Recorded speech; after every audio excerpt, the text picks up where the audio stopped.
ಎಲ್ಲರಿಗೂ ನಮಸ್ಕಾರ.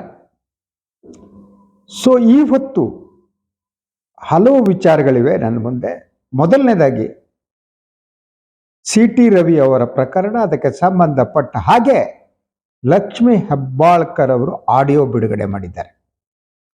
ಸೊ ಆ ಆಡಿಯೋದಲ್ಲಿ ಸಿ ಟಿ ರವಿ ಅವರು ಪ್ರಾಸ್ಟಿಟ್ಯೂಟ್ ಅನ್ನುವ ಶಬ್ದವನ್ನು ಬಳಸಿದ್ದು ಕೇಳುತ್ತೆ. ಸೊ ಈ ಮೂಲಕ ದಾಖಲೆ ಇಲ್ಲ, ಎಲ್ಲ ಸರಿಯಾಗಿದೆ, ಅವ್ರು ಹೇಳಿದ್ರೋ ಇಲ್ಲೋ, ಅವರು ಪ್ರಾಸ್ಟಿಟ್ಯೂಟ್ ಅಂತ ಹೇಳಿಲ್ಲ, ಈ ರೀತಿ ವಾದ ಮಾಡುತ್ತಿದ್ದ ಬಿ ಜೆ ಪಿಯವರಿಗೆ ಉತ್ತರ ದೊರಕಿದೆ. ಅದರ ಜೊತೆಗೆ ಲಕ್ಷ್ಮೀ ಹೆಬ್ಬಾಳ್ಕರ್ ಬಹಳ ಸ್ಪಷ್ಟವಾಗಿ ಹೇಳಿದ್ದಾರೆ, ಈ ಹೋರಾಟವನ್ನು ನಾನು ನಿಲ್ಲಿಸಲ್ಲ, ನಾನು ಮೋದಿ ಅವರಿಗೆ ಹೋಗ್ತೇನೆ, ನನಗೆ ಅವಮಾನ ಆಗಿದೆ. ಸೊ ಲಕ್ಷ್ಮೀ ಹೆಬ್ಬಾಳ್ಕರ್ ಅವರ ಹೋರಾಟ ಒಂದು ಕಡೆ ಆದರೆ ಬಿ ಜೆ ಪಿ ಯಾವ ತೀರ್ಮಾನವನ್ನು ತಗೊಳುತ್ತೆ, ಇನ್ನೂ ಸುಳ್ಳು ಹೇಳ್ಕೊಂಡು ಹೋಗುತ್ತಾ ಅಂತ. ಅದ್ರ ಜೊತೆಗೆ ಅವರು ಇನ್ನೊಂದು ವಿಚಾರವನ್ನು ಹೇಳಿದ್ದಾರೆ. ಸೊ ಅವರ ಅಶ್ಲೀಲ ಪದ ಬಳಕೆಯಿಂದ ನೋವು ದುಃಖ ಆಗಿದ್ದು ನನಗೆ, ಆದರೆ ಮೆರವಣಿಗೆ ಮಾಡಿಸಿಕೊಂಡು ಜೈಕಾರ ಹೇಳಿಸ್ಕೋತಾ ಇರುವವರು ಸನ್ಮಾನ್ಯ ಸಿ ಟಿ ರವಿ ಅವರು. ಅದರಂತೆ ಬಿ ಜೆ ಪಿಯ ನಮ್ಮ ಸಮಾಜದವರು ಅನ್ನೋ ಹೆಸರನ್ನು ಬಳಸ್ತಾರೆ. ಯತ್ನಾಳು, ಅರವಿಂದ್ ಬೆಲ್ಲದ್ ಮೊದಲಾದವರು ಬೆಂಬಲ ವ್ಯಕ್ತಪಡಿಸುತ್ತಿರುವ ಬಗ್ಗೆ ಅವರು ಖೇದವನ್ನು ವ್ಯಕ್ತಪಡಿಸಿದ್ದಾರೆ. ಇನ್ನು ಮೌಲ್ಯ, ಇದರ ಬಗ್ಗೆ ಮಾತನಾಡುವ ಬಿ ಜೆ ಪಿ ಏನು ಮಾಡುತ್ತೆ, ಎಲ್ಲ ಮಹಿಳೆಯರಿಗೆ ಮಹಾನ್ ಗೌರವ ಕೊಡ್ತೀವಿ, ತಾಯಂದಿರು ಇನ್ನೊಂದು ಬದನೆಕಾಯಿ ಅಂತ ಹೇಳ್ತಿರೋ ಪಾರ್ಟಿ ಏನು ಮಾಡುತ್ತೆ ಅನ್ನೋದು ಈಗ ನಮ್ಮ ಮುಂದಿರುವ ಪ್ರಶ್ನೆ. Anyway it has been proved, C T Ravi ಹೇಳಿದ್ದಾರೆ. ಸರಿ, ನಾನು ಆ ವಿಚಾರ ಮಾತಾಡ್ತಾ ಇಲ್ಲ. ನಾನು ಇವತ್ತು ಮಾತಾಡ್ತಾ ಇರೋದು ಬಾಂಗ್ಲಾದೇಶದ ಬಗ್ಗೆ. ಬಾಂಗ್ಲಾದೇಶದ ಇತ್ತಿನ ವಿದ್ಯಮಾನಗಳೇನಿವೆ ಅದು ಒಂದು ಅಂಶವನ್ನು ಸ್ಪಷ್ಟಪಡಿಸುತ್ತೆ. ಬಾಂಗ್ಲಾದೇಶ ಕೃತಜ್ಞ ಬಾಂಗ್ಲಾದೇಶ. ಕೃತಜ್ಞತೆ ಅನ್ನುವ ವಿಚಾರ ಲವಲೇಶವೂ ಕೂಡ ಬಾಂಗ್ಲಾದೇಶದವರಿಗೆ ಇದ್ದಂತೆ ಕಾಣ್ತಾ ಇಲ್ಲ. ಅದಕ್ಕೆ ಬಹಳ ಮುಖ್ಯವಾದ ಕಾರಣ ನನಗನ್ಸುವ ಹಾಗೆ ಅಲ್ಲಿ ಇಸ್ಲಾಂ ಉಗ್ರವಾದ ಹೆಚ್ಚಾಗ್ತಾ ಇರೋದು, ಅದು ಬಹಳ ಮುಖ್ಯವಾದ ಕಾರಣ. ಜಮಾತ್ ಎಲ್ಲ ನಿಯಂತ್ರಿಸಿದ್ದೇವೆ. ಸೊ ಈಗಿನ ಯುವ ಜನರು ಏನಿದ್ದಾರೆ, ಆ ಯುವ ಜನರಿಗೆ ಇತಿಹಾಸವೇ ಗೊತ್ತಿಲ್ಲ. ತಮ್ಮ ಸ್ವಾತಂತ್ರ್ಯಕ್ಕೆ ಯಾರು ಕಾರಣ, ಏನು 71ರಲ್ಲಿ ಏನಾಯಿತು ಅನ್ನುವ ಅರಿವು ಕೂಡ ಅವರಿಗೆ ಇದ್ದಂತೆ ಕಾಣ್ತಾ ಇಲ್ಲ ಹುಡುಗರಿಗೆ. ಯಾಕಂದರೆ ಬಹುತೇಕ ತಲೆ ನೆರೆಯದ, ಬುದ್ಧಿ ಇಲ್ಲದ, ಧಾರ್ಮಿಕ ಅಂಧಾಭಿಮಾನದಲ್ಲಿ ತೊಡಗಿರುವ ಯುವಕರ ಪಡೆ ಏನಿದೆ ಅದು ಮೊಹಮ್ಮದ್ ಯೂನುಸ್ ಅವರ ಜೊತೆ ನಿಂತಿದೆ. ಅವ್ರಿಗೇನೂ ಗೊತ್ತಿಲ್ಲ. ಶೇಖ್ ಮುಜಿಬುರ್ ರಹಮಾನ್ರವನ್ನು ಅವರು ತಿರಸ್ಕರಿಸುವ ಹಂತಕ್ಕೆ ಹೋಗಿದ್ದಾರೆ. ನಮ್ಮ ದೇಶದಲ್ಲಿ ಗಾಂಧಿಯನ್ನು ತಿರಸ್ಕರಿಸುವ ಹಂತಕ್ಕೆ ಹೋಗಿಲ್ವಾ? ಹಾಗೇನೆ. ಸೊ ಶೇಖ್ ಮುಜಿಬುರ್ ರಹಮಾನ್ ತಿರಸ್ಕರಿಸಿದ ಜೊತೆಗೆ ಅವರು ವಂಗಬಂಧು ಅಂತ ಬಾಂಗ್ಲಾದೇಶದ ಇವರು, ಅದನ್ನು ಕೂಡ ತಿರಸ್ಕಾರ ಮಾಡಲಾಗ್ತಾ ಇದೆ. ಬಾಂಗ್ಲಾ ನೋಟ್ನಲ್ಲಿ ಇರುವ ಶೇಖ್ ಮುಜಿಬುರ್ ರಹಮಾನ್ ಹೆಸರನ್ನು ತೆಗೆದಾಕಲಾಗ್ತಾ ಇದೆ. ಈ ನಡುವೆ ಸೊ ನನಗೆ ಇವ್ರ ಮೇಲೆ ಸಿಟ್ಟು ಬಂದಿದ್ದಕ್ಕೆ ಬಹಳ ಮುಖ್ಯವಾದ ಕಾರಣ ಏನು ಗೊತ್ತಾ? ಪ್ರಧಾನಿ ನರೇಂದ್ರ ಮೋದಿ ಅವರು ಮಾಡಿರುವ ಒಂದು ಟ್ವೀಟ್ಗೆ ಸಂಬಂಧಪಟ್ಟ ಹಾಗೆ ಬಾಂಗ್ಲಾದೇಶದಲ್ಲಿ ಹಲವರು ಬಂದು ದೂಷಿಸಿದ್ದು, ಮೋದಿಯವರನ್ನು ದೂಷಿಸಿದ್ದು. ನಾನು ಹಲವು ಕಾರಣಗಳಿಗಾಗಿ ನಾನು ಮೋದಿಯನ್ನು ಟೀಕೆ ಮಾಡ್ತೀನಿ. ಅದು ನಮ್ಮ ಆಂತರಿಕ ವಿಚಾರ. ನಮ್ಮ ದೇಶದಲ್ಲಿ ನಮ್ಮ ಪ್ರಧಾನಿ ಹ್ಯಾಂಗಿರಬೇಕು ಅಂತ ಮಾತನಾಡುವ, ಟೀಕಿಸುವ, ಚರ್ಚಿಸುವ ಹಕ್ಕು ನಮ್ಮದಿದೆ. ಆ ಹಕ್ಕನ್ನು ಯಾರಿಗೂ ಕೊಟ್ಟಿಲ್ಲ ನಾವು. 100 ಕಾರಣಗಳಿಗಾಗಿ ನಾನು ಮೋದಿಯನ್ನು ಟೀಕಿಸ್ತೀನಿ.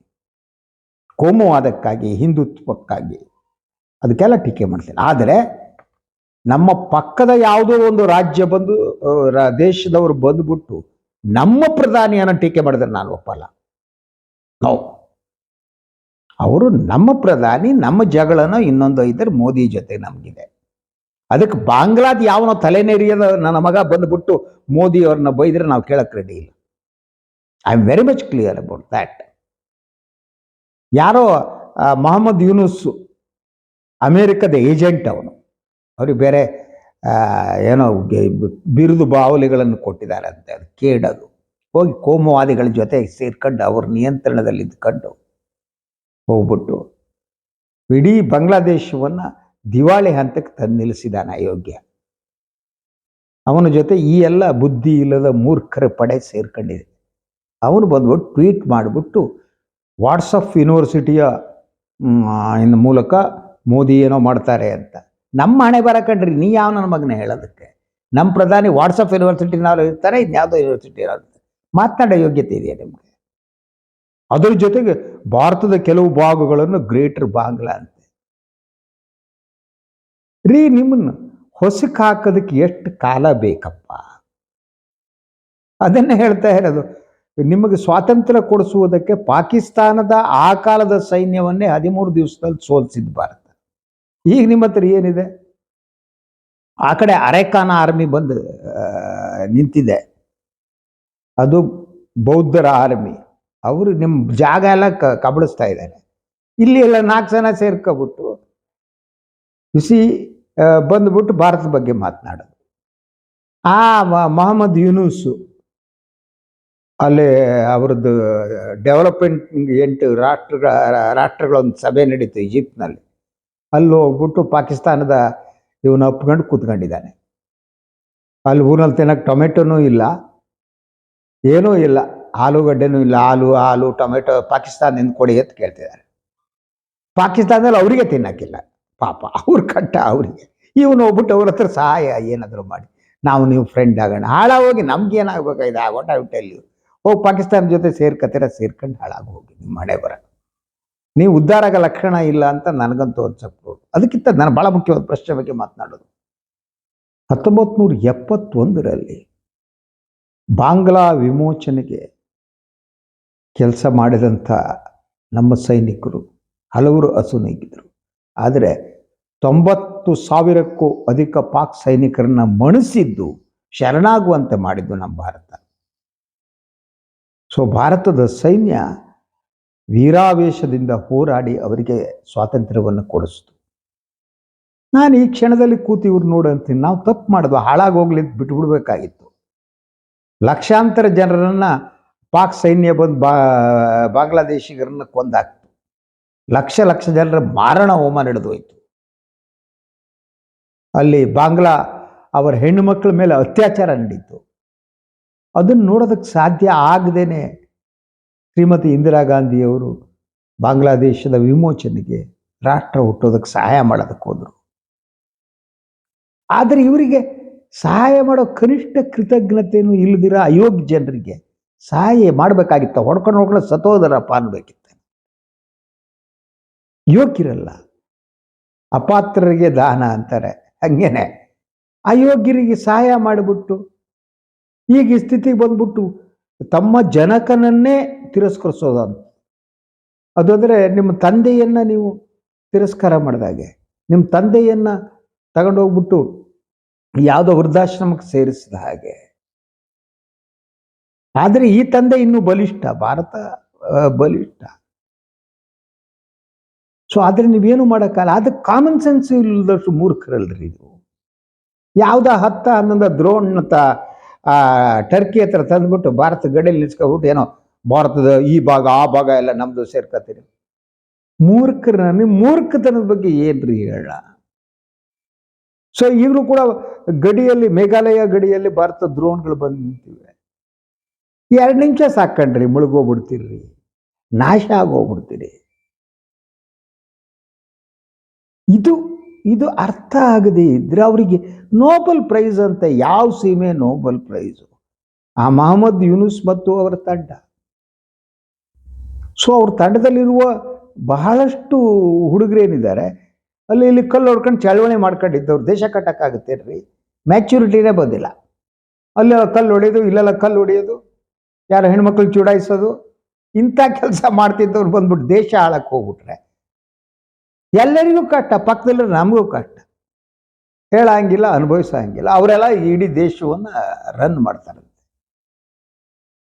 ತಲೆ ಬುದ್ಧಿ ಏನೂ ಇಲ್ದಿರೋ ಜನ. ಮೊದಲು ಅರಕನ್ ಆರ್ಮಿ ಹತ್ರ ಫೈಟ್ ಮಾಡಿ ಆ ಯೋಗ್ಯತೆ ಇಂಡಿಯನ್ ಆರ್ಮಿ ಬಿಟ್ಬಿಡಿ, ನಮ್ಮ ಏರ್ಫೋರ್ಸ್ ಬಿಟ್ಬಿಡಿ, ಎಲ್ಲ ಬಿಟ್ಬಿಡಿ. ನಮ್ಮನ್ನ ಅರಕನ್ ಆರ್ಮಿಯವರ ಹೊಸಕಾಕ್ಬಿಟ್ರಲ್ಲಪ್ಪ. ಗಡಿ ಹತ್ರ ಬಂದರು, ಕೆಲವು ಪ್ರದೇಶಗಳನ್ನು ವಶಪಡಿಸ್ಕೊಂಡ್ರು ಅಂತ ವರದಿ ಇದೆ. ಏನು ಮಾಡ್ತೀರಿ ಈಗ? ಈಗ ಏನಿದೆ ಅರೆಕಾನ್ ಆರ್ಮಿ ಏನಿದೆ ಅವರು ಬೌದ್ಧ ಮಿಲಿಟೆಂಟ್ಸ್ಗಳು ಅವರು ರೋಹಿಂಗ್ಯಾ ವಿರುದ್ಧ ಹೋರಾಟ ಮಾಡೋರು. ಅಲ್ಲೇ ಲಕ್ಷಾಂತರ ರೋಹಿಂಗ್ಯಾಗಳು ಗಡಿಗಿದ್ದಾರೆ, ಅವ್ರನ್ನೆಲ್ಲ ತಳ್ತಾರೆ ಬಾಂಗ್ಲಾದೇಶಕ್ಕೆ, ಅವ್ರನ್ನ ಸಾಕಿ ನೋಡೋಣ ನಿಮ್ಮ ಯೋಗ್ಯತೆಗೆ. ಮತ್ತು ಪಾಕಿಸ್ತಾನ ನಂಬ್ಕೊಂಡು ಹ್ಯಾಂಗ್ಲಿ ಮಾಡ್ತೀರಿ? ಅವರಿಗೆ ಹಾಳು ಬಿದ್ದು ಹಾಕ್ಲೆತ್ತು ಹೋಗ್ಬಿಟ್ಟಿದ್ದಾರೆ, ಸಹಾಯ ಮಾಡೋ ಸ್ಥಿತಿನೇ ಇಲ್ಲ. ಆ ಕಾಮನ್ ಸೆನ್ಸಾರು ಇರ್ಬೇಕಲ್ವಾ? ಆ ಕಾಮನ್ ಸೆನ್ಸು ಇಲ್ಲ. ಸೊ ಇದಾದ ಮೇಲೆ ಕೂಡ ನನಗೆ ಭಾರತ $10 ಬಿಲಿಯನ್ ಹೆಚ್ಚು ಹಣವನ್ನು ಬಾಂಗ್ಲಾದಲ್ಲಿ ಇನ್ವೆಸ್ಟ್ ಮಾಡಿದೆ, ಸತತವಾಗಿ ಸಹಾಯ ಮಾಡ್ತಾ ಬಂದಿದೆ. ಶೇಖ್ ಹಸೀನಾ ಮತ್ತು ಮೋದಿಯವರ ಸಂಬಂಧ ಅದ್ಭುತವಾಗಿತ್ತು. ಸೊ ನನಗನ್ಸುತ್ತೆ ಮೊದಲನೇದಾಗಿ 71ರ ವಾರಕ್ಕೆ ಸಂಬಂಧಪಟ್ಟಂತೆ ಭಾರತ ತೆಗೆದುಕೊಂಡ ತೀರ್ಮಾನಗಳು ಅವರನ್ನು ಉಳಿಸಿದ ಬಗ್ಗೆ ನನಗೆ ಯಾಕಪ್ಪ ಇದು ಈ ಸ್ಥಿತಿ ಅಂತ ಅನ್ಸೋಪ್ರಾರಂಭ. ಅದಾದ ಮೇಲೂ ಕೂಡ ಸ್ಟ್ರಾಟಜಿಕಲಿ ಇಂಡಿಯಾ ಟ್ರೈಡ್. ಯಾಕಂದರೆ Bangladesh strategically the most important place. ಅದನ್ನು ನೀವು ಚೀನಾಕ್ಕೋ ಅಮೇರಿಕಕ್ಕೋ ಬಿಟ್ಕೊಡೋಕ್ಕಾಗಲ್ಲ, ಅದು ಬಿಟ್ಕೊಟ್ಟ ಪ್ರಾಬ್ಲಮ್. ಸೊ ಚೀನಾ ಒಂದು ಕಡೆ ಬಾಂಗ್ಲಾದೇಶವನ್ನು ತನ್ನ ವಸಾಹತು ಟೈಪ್ ಮಾಡೋಕ್ಕೆ ಟ್ರೈ ಮಾಡಿದರೆ, ಒಂದು ಕಡೆ ಅಮೇರಿಕಾ ಸೊ ಬಾಂಗ್ಲಾ ಪಕ್ಕದಲ್ಲಿ ಸೇಂಟ್ ಇದು ಐಲ್ಯಾಂಡ್ ಏನಿದೆ ಅಲ್ಲಿ ನೌಕಾ ನೆಲೆಯನ್ನು ನಿರ್ಮಿಸೋಕೆ ಟ್ರೈ ಮಾಡ್ತಾ ಇದೆ. ಇದು ಅಪಾಯಕಾರಿ ಬೆಳವಣಿಗೆಗಳು. ಈಗ ಒಂದು ಕಡೆ ಈ ಬಾಂಗ್ಲಾದೇಶವನ್ನು ನಿಯಂತ್ರಿಸುವುದಕ್ಕೆ America, China, Pakistan, all these countries are trying. India will have to fight it out. ಈ ಸಂಪೂರ್ಣವಾಗಿ ಈ ಮೂರು ದೇಶಗಳಲ್ಲಿ ಯಾವುದೋ ದೇಶದ ನಿಯಂತ್ರಣಕ್ಕೆ ಬಾಂಗ್ಲಾದೇಶ ಹೋಗದಂತೆ ನೋಡಿಕೊಳ್ಳಬೇಕಾದ್ದು ಏನಿದೆ ಅದು ಭಾರತದ ದೃಷ್ಟಿಯಿಂದ ಬಹಳ ಮುಖ್ಯವಾದ್ದು.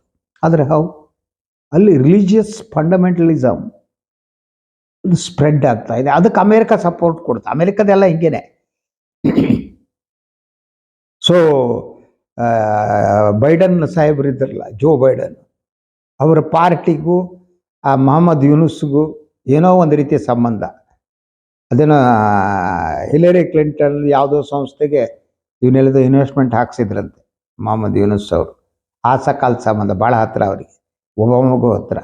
ಹಾಗಾಗಿ ಏನೇನೋ ತರಲೆ ತಾಪತ್ರೆ ಮಾಡಿ ಹುಡುಗರನ್ನ ಎತ್ತು ಕಟ್ಟಿ ಅಮೇರಿಕಾದಲ್ಲಿ ಇದೇ ತರಲಿ ಕೆಲಸ ಮಾಡಿ ಎಲ್ಲ ಮಾಡಿ ಮೊಹಮ್ಮದ್ ಯೂನುಸ್ ತಂದುಬಿಟ್ಟು ಅಲ್ಲಿ ಕೊಡಿಸ್ತು. ಅಮೇರಿಕನೇ main culprit I will tell you. ಅವರೆಲ್ಲ ಕೊಟ್ಟರು. ಆವಾಗ ಪಾಕಿಸ್ತಾನ ಜಮಾಯತ್ಗೆ ಅವರು ಇವರು ಎಲ್ಲ ಬಂದು ಸೇರಿಸ್ಕೊಂಡು ಅವನ್ನೆಲ್ಲ ಹೋಗ್ಬಿಟ್ರು. ಅಲ್ಲಿ ಬಾಂಗ್ಲಾದಲ್ಲಿ ಈ ರಿಲಿಜಿಯಸ್ ಫಂಡಮೆಂಟಲಿಸಮ್, ಉಗ್ರಗಾಮಿ ಚಟುವಟಿಕೆ ಹೆಚ್ಚಾಗುವುದಕ್ಕೆ ಇಂತಹ ಅಮೇರಿಕಾದ ಒಂದು ಬೆಂಬಲ, ಅಮೇರಿಕಕ್ಕೆ ಅದು ಬೇಕು. ಪಾಕಿಸ್ತಾನಕ್ಕೂ ಅಲ್ಲಿ ಉಗ್ರಗಾಮಿ ಚಟುವಟಿಕೆಯನ್ನು ಜಾಸ್ತಿ ಮಾಡೋದಕ್ಕೆ ಸಪೋರ್ಟ್ ಮಾಡಿ ಇಟ್ಟು ಈ ಬಾಂಗ್ಲಾದೇಶ ಇಟ್ಕೊಂಡಿದ್ದಾರೆ. So how to handle is the most important thing. China is watching. But ಈಗಿನ ಮಾಹಿತಿಯ ಪ್ರಕಾರ ಭಾರತದ ದೋವಲ್ ಅವರು ಯಾವಾಗ ಚೀನಾಕ್ಕೆ ಹೋಗಿದ್ರು ಅವಾಗ ಅಮೇರಿಕಾ ಚೀನಾ ಮತ್ತು ಭಾರತ ಈ ಬಗ್ಗೆ ಚರ್ಚೆ ನಡೆಸಿದ್ರು ಅನ್ನೋ ಮಾಹಿತಿಗಳಿವೆ. So how to keep out America ಅಂತ. ಅಮೇರಿಕಾ ಅಲ್ಲಿ ಆ ಐಲ್ಯಾಂಡಿಗೆ ಬರದಂತೆ ತಡೆಯೋದು ಹೇಗೆ ಅಂತ. ಈಗ ಭಾರತ ಅಮೇರಿಕಾವನ್ನು ತಡಿಬೇಕಾಗಿದೆ, ಚೀನಾವನ್ನು ತಡಿಬೇಕಾಗಿದೆ. ಸೊ ಅಮೇರಿಕಾವನ್ನು ತಡೆಯುವುದಕ್ಕಾಗಿ ಈಗ ಚೀನಾದ ಜೊತೆ India is moving forward, discussing. China ಜೊತೆ ದೋವಲ್ ಅವರು ಮಾತುಕತೆ ನಡೆಸಿದ್ದಾರೆ. ಅದು ಒಂದು ಹಂತಕ್ಕೆ ಬಂದಂತೆ ಕಾಣುತ್ತೆ. ಫಸ್ಟ್ ಅಮೇರಿಕಾನ ಹೊರಗೆ ಹಾಕೋಣ, ನಂತರ ಚೀನಾ ನೋಡ್ಕೊಳ್ಳೋಣ ಅಂತ. But it's A dangerous situation. U see that ಯಾವ ರೀತಿಯ ಪ್ರೆಷರ್ಗಳಿಗೂ ಕೂಡ ಅವರು ಈಲ್ಡ್ ಆಗದಷ್ಟು ಹುಚ್ಚರಾಗಿದ್ದಾರೆ. ಈಗ ಅದಾನಿ ವಿದ್ಯುತ್ ಕಳ್ಸೋದನ್ನ ಅರ್ಧಕ್ಕೆ ಕಟ್ ಮಾಡಾಕಿದ್ದಾರೆ. ಯಾವುದೇ ಆಹಾರ ಧಾನ್ಯಗಳು ಹೋಗ್ತಾ ಇಲ್ಲ.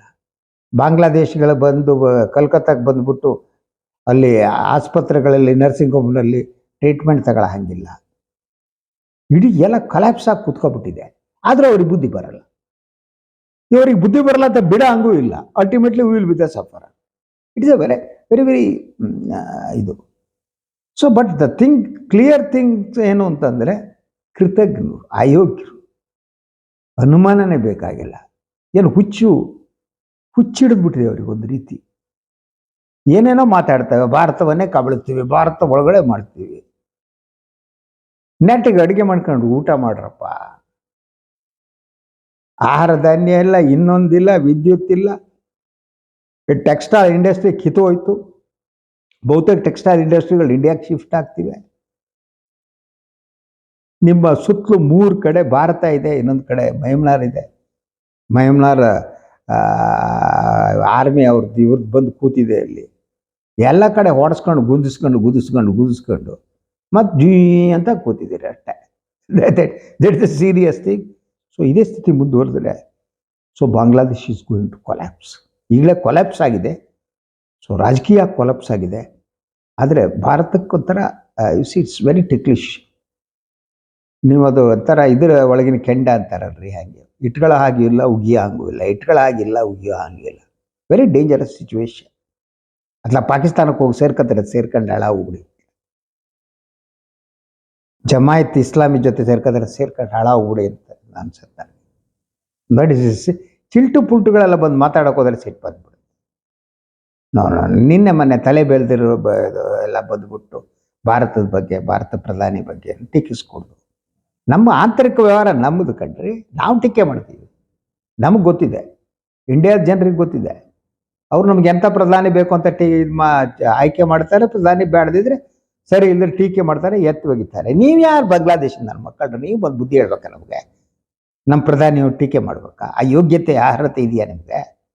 ಮೊದಲು ನಿಮ್ಮನೆ ಸರಿ ಇಟ್ಕೊಳ್ಳಿ, ನಂತರ they will locate it. Anyway, ಇದು ಇವತ್ತಿನ ಸುದ್ದಿ ವಿಶ್ಲೇಷಣೆ. ಇನ್ನೊಂದು ವಿಚಾರದೊಂದಿಗೆ ಮತ್ತೆ ಬರ್ತೀನಿ. ನನ್ನ ವಾಹಿನಿ ಲೈಕ್ ಮಾಡಿ, ಸಬ್ಸ್ಕ್ರೈಬ್ ಮಾಡಿ, ಬೆಲ್ ಐಕಾನ್ನ ಪ್ರೆಸ್ ಮಾಡೋದಕ್ಕೆ ಬೇಡ. ಹಾಗೆಯೇ ಸಾಧ್ಯ ಆದರೆ ಸಹಾಯ ಮಾಡಿ. ಸ್ವತಂತ್ರ ಪತ್ರಿಕೋದ್ಯಮಕ್ಕೆ ತಮ್ಮಂತರ ಸಹಾಯವೇ ಶ್ರೀರಕ್ಷೆ. ನಮಸ್ಕಾರ.